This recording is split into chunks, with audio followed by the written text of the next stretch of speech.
Olá, queridos! Eu sou a professora Aniele Freitas, é um prazer estar aqui com vocês no canal. Hoje nós temos uma coletânea de questões da Sesgran Rio com 5 questões de compreensão textual de um concurso aplicado em 2018. Então são questões muito recentes, questões atualizadas, para que você se prepare de uma forma objetiva e saiba exatamente o que pode te esperar lá no dia da prova. Se você ainda não se inscreveu no canal, corra aqui embaixo, se inscreva, ative as notificações porque a gente tem diariamente um material muito comprometido com a sua preparação. Então agora nós vamos deixar de falação e vamos logo às nossas questões de hoje. Queridos, como eu disse, essa foi uma prova aplicada no ano de 2018 pela Banca Sesgran Rio e é uma prova de nível médio. Então vamos analisar aqui, vamos iniciar pelo texto para a gente poder ver como a banca está esperando que você chegue para resolver as questões. Vamos lá. Água, economia que faz sentido. A água é um recurso finito e não tão abundante quanto pode parecer. Por isso, deve ser economizada. Essa é uma noção que só começou a ser difundida nos últimos anos à medida que os racionamentos se tornaram mais urgentes e necessários, até mesmo no Brasil, que é um dos países com maior quantidade de reservas hídricas, cerca de 15% do total da água doce do planeta. Não é por acaso que cada vez mais pessoas e organizações estão se unindo em defesa do seu uso racional. Segundo os cientistas da Organização das Nações Unidas, a ONU, no século XX, o uso da água cresceu 2 vezes mais que a população.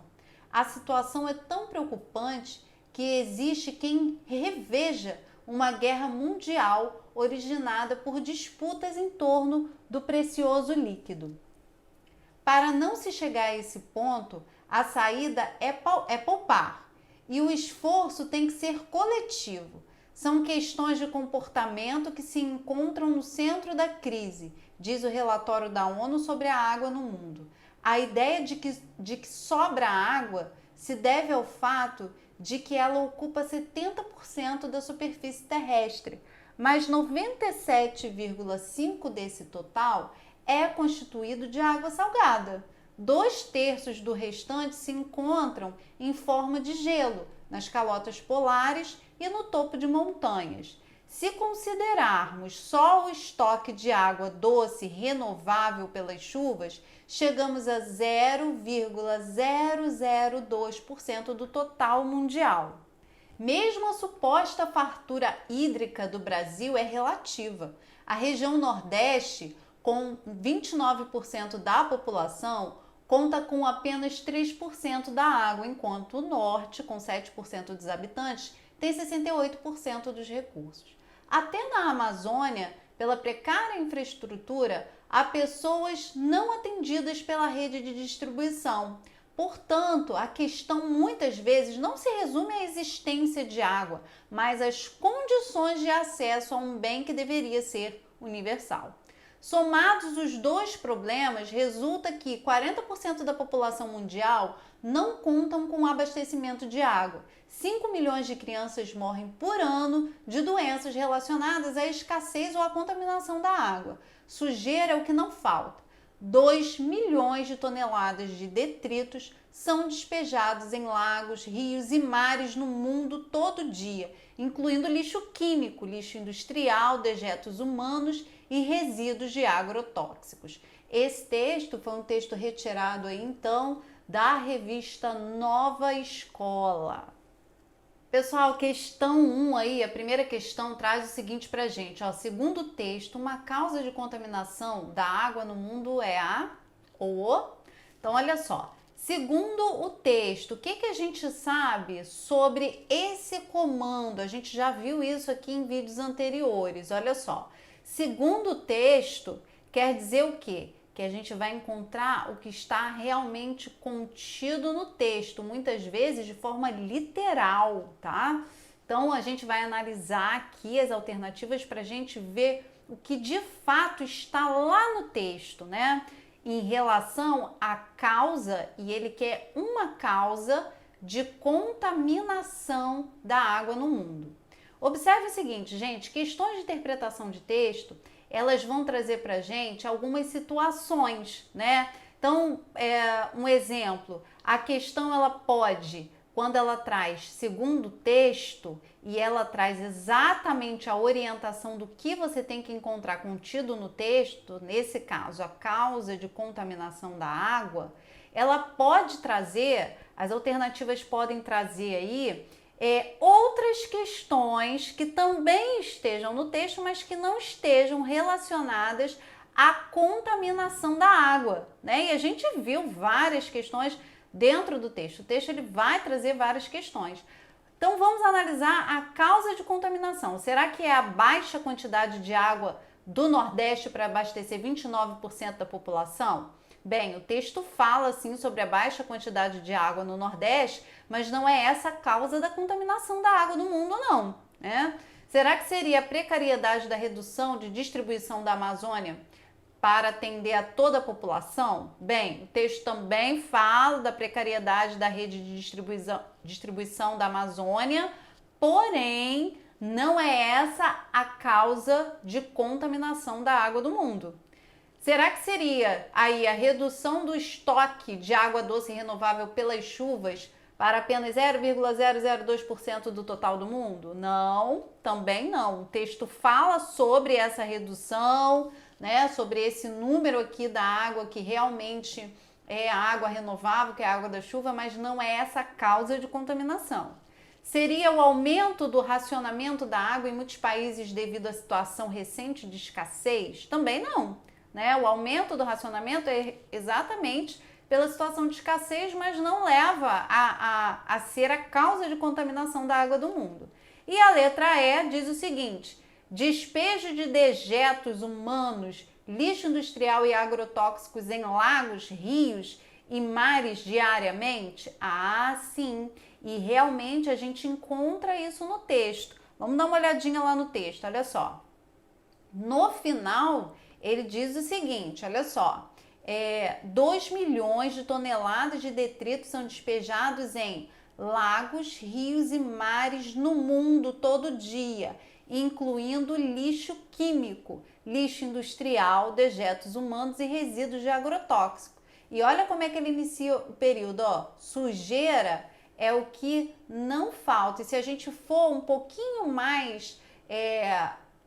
andar um pouquinho para trás no texto, a gente vai ver o seguinte, ó, 5 milhões de crianças morrem por ano de doenças relacionadas à escassez ou à contaminação da água. Então, uma das formas, né, uma das causas de contaminação dessa água realmente é a sujeira que não falta. E que sujeira é essa? Né? E aí entra exatamente o trecho que a gente tem lá, ó. 2 milhões de toneladas de detritos são despejados em lagos, rios e mares todo o mundo, incluindo lixo químico, lixo industrial, dejetos humanos e resíduos agrotóxicos. Então, a gente confirma aí, ó, o despejo de dejetos humanos, lixo industrial e agrotóxicos em lagos, rios e mares diariamente. Questãozinha tranquila aí, né? Uma questão de segundo texto, de compreensão textual. Questão 2 traz o seguinte: somados os dois problemas, resulta que 40% da população mundial não contam com abastecimento de qualidade. Os dois problemas a que o trecho se refere estão explicitados em... Então, olha só, somados os dois problemas lá no texto. Antes desse trecho, o texto traz sim a questão de dois problemas, né? E aí a gente tem que saber quais foram esses dois problemas trazidos no texto antes desse trecho, somados os dois problemas. Essa questão, pessoal, não é uma questão de dificuldade elevada, não. É uma questão realmente de compreender, né? De ler o texto e compreender o que está sendo lido.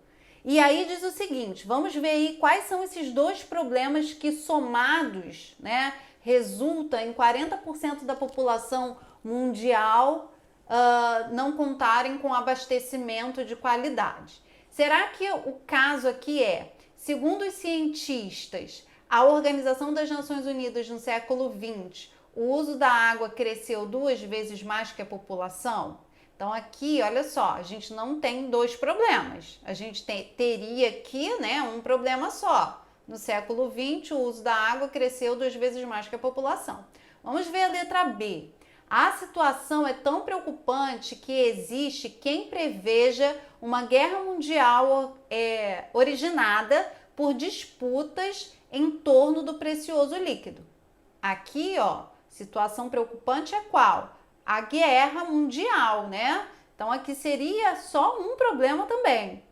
Letra C. São questões de comportamento que se encontram no centro da crise, diz o relatório da ONU sobre a água no mundo. Olha só, são questões de comportamento. Então, essas questões de comportamento estão trazendo aqui um viés problemático, né? Mas não traz aí um segundo viés.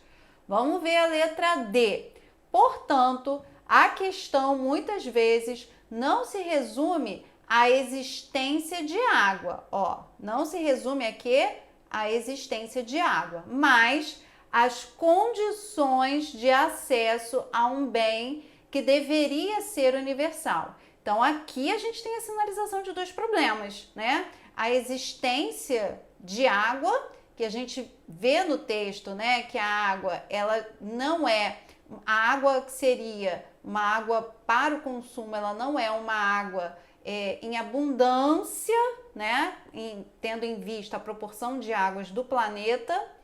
Esse seria um problema, e o outro problema seria as condições de acesso a esse bem, como a gente vê no texto, né, quando o texto fala, dando como exemplo o caso da Amazônia, né, que a distribuição não consegue ser feita de forma plena e aí as pessoas não têm acesso a esse bem que deveria ser universal, né? E a letra E, a gente tem sujeira é o que não falta.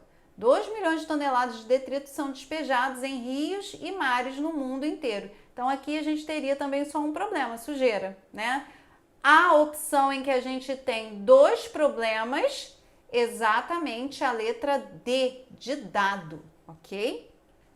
A nossa terceira questão traz o seguinte, ó, de acordo com o texto, a economia de água é necessária porque ela é um recurso, então vamos lá, ela é um recurso que abundante, adaptável, esgotável, exclusivo ou interminável. Gente, olha só, se a gente tem aí o fato, né, de acordo com o texto traz realmente isso pra gente, né? Vem falando o tempo todo sobre a questão da água e da necessidade dessa economia. Por quê? Porque economia, até pela lógica, porque é um bem esgotável, né? A gente viu lá no texto que as águas renováveis são as águas da chuva, elas se renovam de forma muito baixa diante da necessidade, principalmente o que o texto traz, né? De que no século XX o aumento do consumo de água, ele aumentou o dobro da população, né? Então, realmente, aí a gente tem a letra C. A próxima questão diz o seguinte, olha só. A situação é tão preocupante que existe quem preveja uma guerra mundial, o verbo prever pode ser substituído sem prejuízo de sentido por. Então, aqui é uma relação realmente de termos sinônimos do verbo prever, né? E aí, o verbo prever, a gente pode substituir prever por garantir? Bem, garantir não é o mesmo que prever, né? Concluir é terminar. Prever, a gente está falando de algo que ainda não começou, que ainda está por começar, né? Por iniciar. Avaliar, ó, avaliar também tem a ver com o quê? Com um processo concluído, né? Um processo pelo menos em andamento. E prever não tem relação com algo que esteja em andamento. Prever é algo que ainda está para acontecer, né? A previsão é algo que pode acontecer, que está para acontecer, né? Então vamos lá, assegurar. Assegurar não é o que está para acontecer, né? E antever? Antever, olha só, antever é algo que está no mesmo campo semântico. Lembram da semântica que eu sempre falo aqui no canal? Que está aí permeando as bancas, nas questões que vocês precisam realizar? Pois é, antever é uma palavra que está no mesmo campo semântico de prever. Então, a gente tem aí a nossa alternativa, letra A. E a nossa última questão aqui dessa coletânea diz o seguinte, olha só. No trecho, mesmo a suposta fartura hídrica do Brasil é relativa, a palavra que pode substituir fartura sem prejuízo de sentido é. Então, olha só, quando a gente fala de sentido, pessoal, a gente já tem falado bastante isso aqui no canal, tem inclusive uma videoaula aqui no canal sobre semântica. Se você ainda não assistiu, corra lá, assista, porque é muito importante. O que é semântica, gente? A semântica é o sentido. Então, a gente tem aí palavras que pertencem ao mesmo campo semântico, ou seja, palavras que venham do mesmo campo, da mesma origem de significação, né? Os termos sinônimos, por exemplo, são palavras que estão aí inclusas. Porém, as palavras do campo semântico nem sempre são termos sinônimos, tá? E lá na videoaula a gente fala sobre isso. Observem bem. O que acontece? Fartura aqui, a gente tem uma relação direta de uma palavra que pode ser substituída sem prejuízo semântico, ou seja, sem prejuízo de sentido. Vamos analisar aqui. Seria essa palavra procedência? Procedência não tem relação com fartura. Necessidade, não, né? Necessidade e fartura ficam aí, inclusive até em polos opostos, né? Porque quem tem fartura não tem necessidade, certo? Insuficiência, ó, mais uma palavra aí de polo oposto à fartura. Que fartura é aquilo que a gente tem, né? Além daquilo que a gente precisa. Então, insuficiência não tem a ver com fartura, né? Não é uma palavra que pode ser substituída. Abastecimento. Abastecimento, fartura, também não. A palavra é abundância. O que você tem em fartura, você tem em abundância. Portanto, a gente tem aqui a letra B como resposta. Queridos, espero que vocês tenham aí conseguido acompanhar as questões. Não deixem de baixar o material, ele está aqui na descrição do vídeo, é só clicar, baixar e acompanhar as questões. Ó, beijo para vocês, eu aguardo todos aí no próximo vídeo. Tchau, tchau!